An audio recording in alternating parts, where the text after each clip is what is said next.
Elena Rybakina declines photo with women's tennis chief at WTA Tour Finals trophy ceremony. Elena Rybakina posed with the Billie Jean King Trophy after winning the WTA Tour Finals, but would not pose with Portia Archer.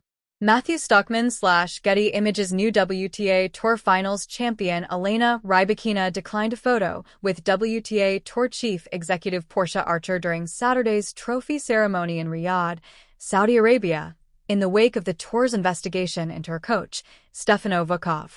Rybakina posed with runner-up Aryna Sabalenka, whom she had defeated 6-3, 7-6-0. But when Archer joined Sabalenka, Rybakina stood away to the right-hand side of the duo.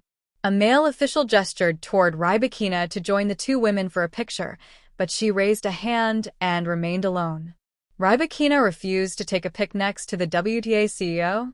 ISPIC.twitter.com/A92PS4LL. A WTA Tour spokesperson did not immediately respond to a request for comment.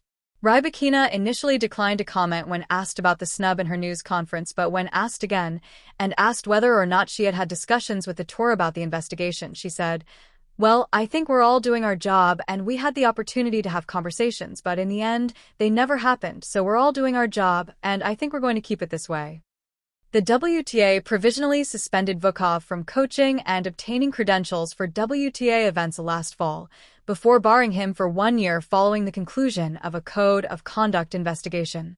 In a confidential letter summarizing the investigation, which was obtained by The Athletic, Archer summarized Vukov's violations as engaging in abuse of authority and abusive conduct towards the WTA player, including compromising or attempting to compromise the psychological, physical, or emotional well-being of the player, engaging in physical and verbal abuse of the player, and exploiting your relationship with the player for further personal and/or business interests at the expense of the best interest of the player. During the investigation, Rybakina publicly maintained that Vukov had never mistreated her, and the coach appealed the suspension ahead of this year's French Open. It was lifted in August, after Vukov and the WTA entered into private arbitration. His violations included refusing to leave Rybakina's New York hotel in 2024 after a representative for the player told him he had been fired.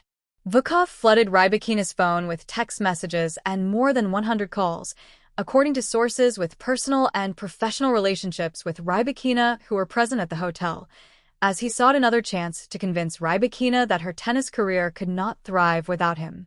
"Definitely never abused anyone," Vukov wrote in a text message sent to The Athletic in January. Rybakina thanked Vukov when she won the Strasbourg International in May, her first title in 13 months, when he was still barred from coaching and attending events. Saturday, he was in her box as she won the second biggest title of her career, after Wimbledon 2022, and earned more than $5 million in the process.